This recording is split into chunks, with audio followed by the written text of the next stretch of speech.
Hello, my beautiful buds.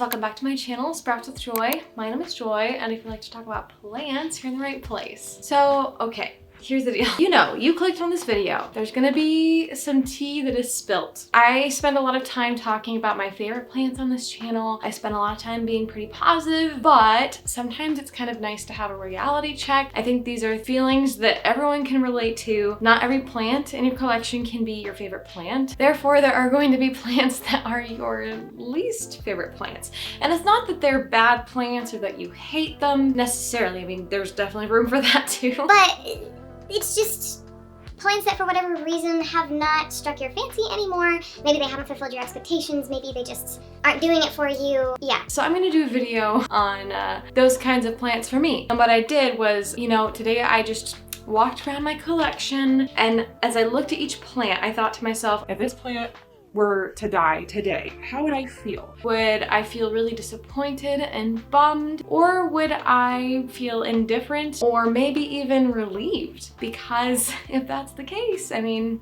maybe that plant is not a favorite plant of yours. Maybe that plant is a least favorite plant. So I don't know, I feel like with each of these plants, there might be room for them to come back into my good graces, I guess, depending on how they behave, depending on, I might take some action steps, which we'll get into. But some of these plants, I'm probably gonna either let them die or I've gotta give them away and get them out of my collection because they just, if anything, they're more of a burden than a blessing. I don't need that toxicity in my life. I will say there are a few other plants that potentially would have made it on this list, but I think that they're already dead as of like a month ago.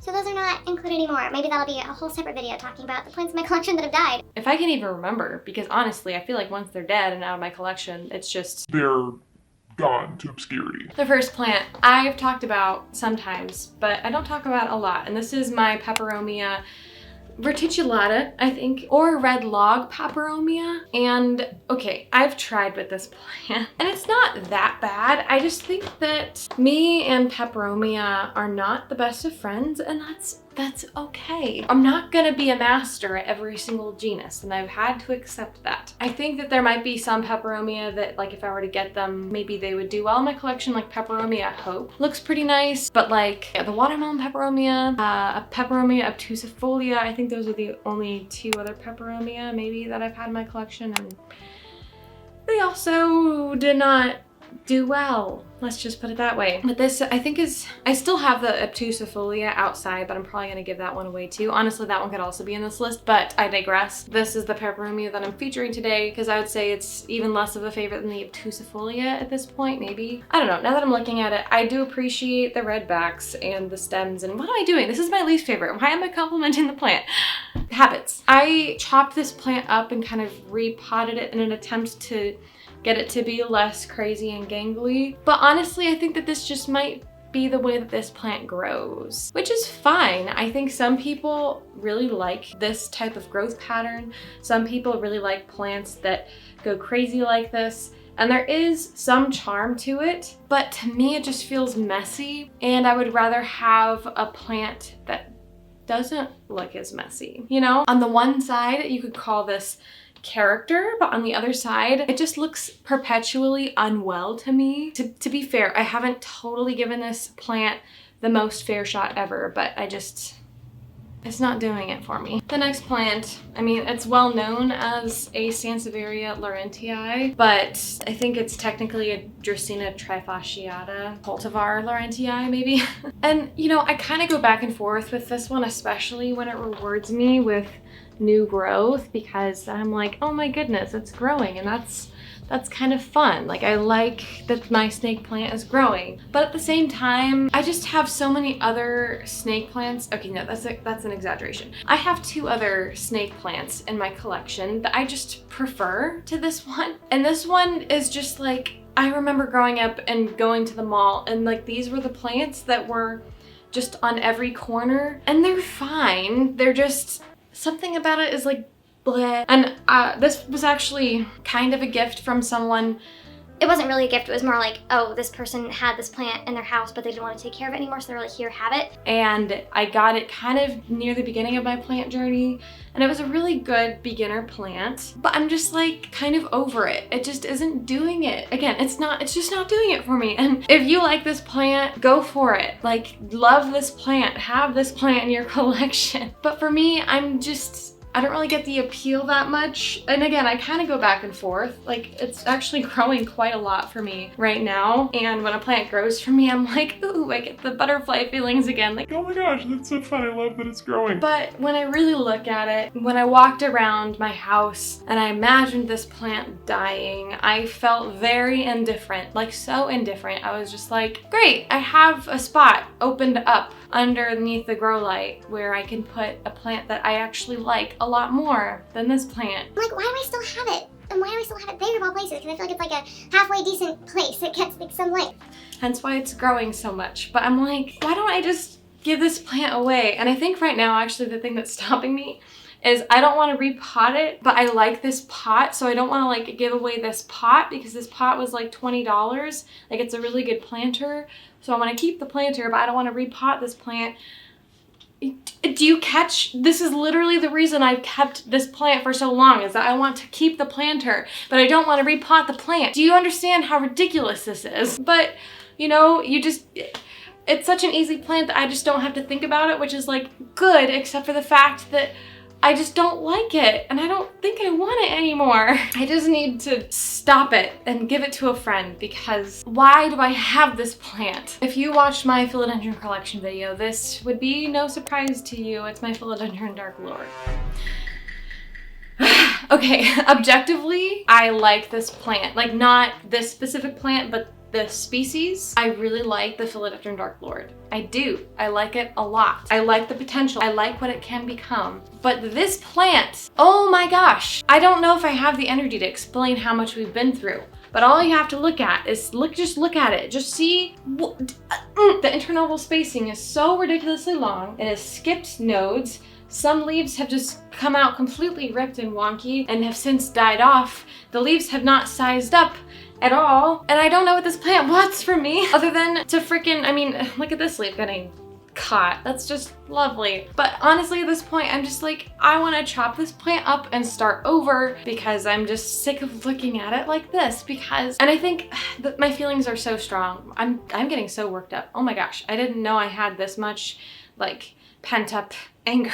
But I think that I have such strong feelings about the disdain that I have for this plant because my expectations were so high.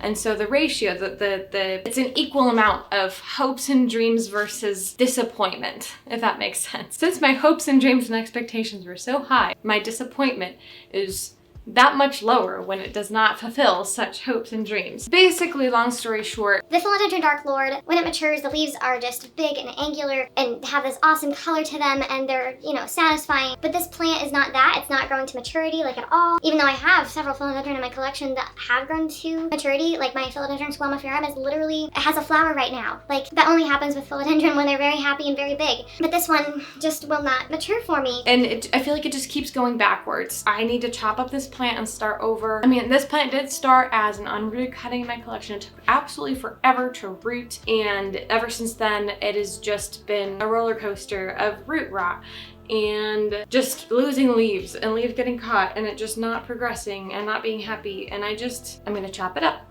and I'm gonna start it on a moss pole, and if that doesn't work, sayonara. This right here is a Syngonium podophyllum white butterfly, like your most basic Syngonium that you can have. And this right here, this looks pretty cute, actually. I'm not mad at it. But this plant at the beginning of the summer was completely gangly, just all over the place. And I don't know what to do with Syngonium. I have my Syngonium albo like on a plank, and that kind of works to rein it in. But when you like try to grow them out in a bushy way or a trailing way, it just like, it doesn't work very well. You know, I chopped this all the way down and I had it outside for the summer, so I'm like not mad at what it is right now, but I just know I just know that this plant, as it grows, it's going to gangle, it's gonna be weird and funky, and I'm just realizing that Syngonium, they're not my favorite genus. I think I just don't like dealing with them. I don't like the way that they grow as time goes on. I like them initially, I like them in this phase, but it's just like,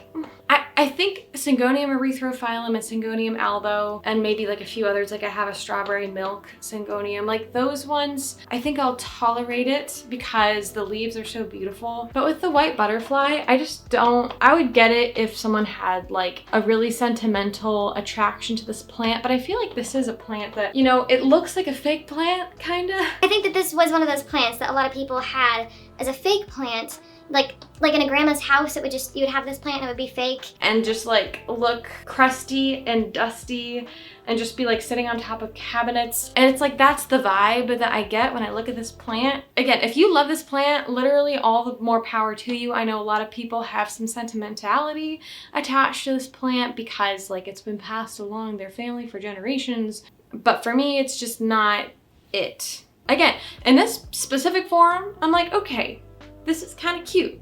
I like it.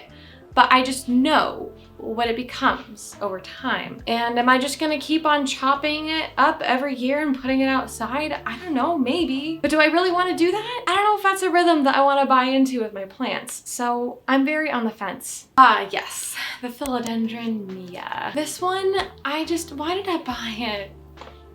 It's a fine plant. It's very easy to take care of. It sits in a dark corner, so it fulfills that function. But again, given the criteria that I had given myself, hey, if I'm walking around and it's a plant that I see and I would just be so unbothered if it died and maybe even relieved, this was one of those plants. That's all I really have to say. It just, the way that this plant looks is not this plant's fault. It's my fault. It lives in a very low light circumstance, and I have taken cuttings off of it. So where I took cuttings off of it, you know, the new growth came in kind of scraggly and small and pitiful, and it's just, you know, it's bleh.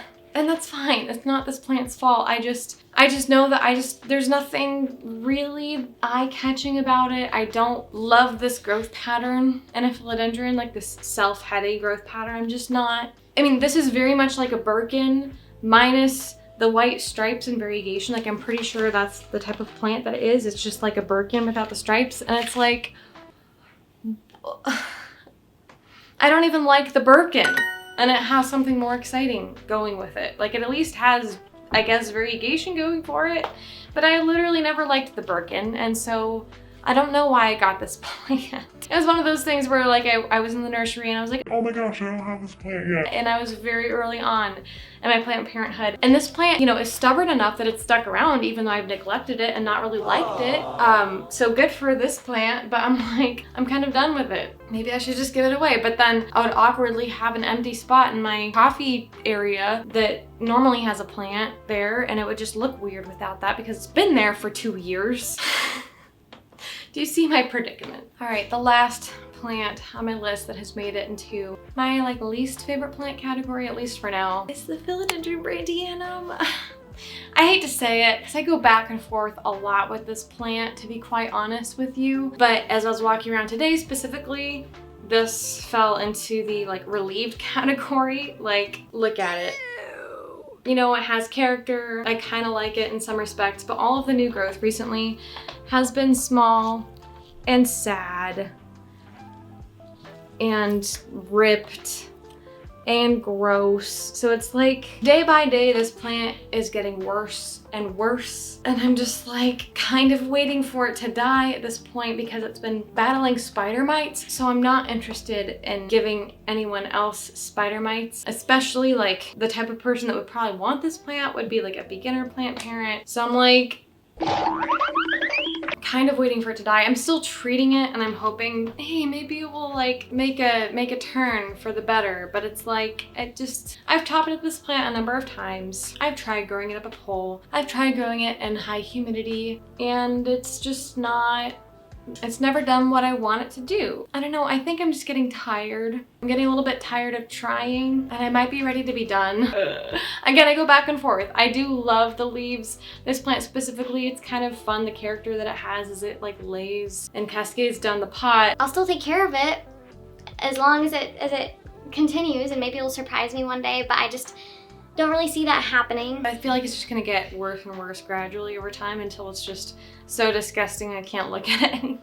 My local garden center recently started selling little soderini philodendron plants that look pretty similar to the Brantiana, but actually like low-key kind of honestly like a little better than the Brantianum in my opinion. And so that makes me kind of want to try that out instead of the Brantianum. And you know, I think that plant probably grows a little bit better. That's my assumption. So it's like, why would I put myself through the pain of growing this plant that doesn't want to grow properly when there's an alternative option that has a very similar look and vibe to the Brantianum, but like will grow better, and all for the price of $15. I mean, I don't know. So yeah, that's kind of where I'm at with this plant. Well, those are all of the least favorite plants I have to talk about. There are a few plants that narrowly escaped this list, but you know, I'll just have to talk about those another day if they get knocked down a few notches, I don't know. But yeah, let me know, am I alone in this? I feel like I cannot be alone in this, having,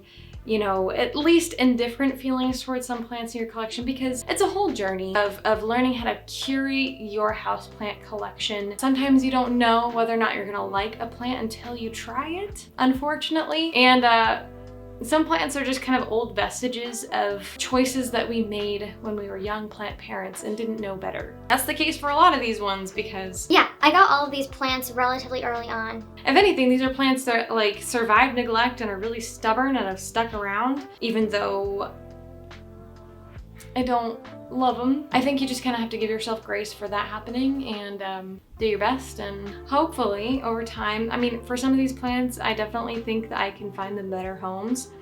For others, we'll have to see. Please feel free to leave a like and comment, subscribe if you like this content. And yeah, I hope that you have a wonderful and blessed day. Bye-bye!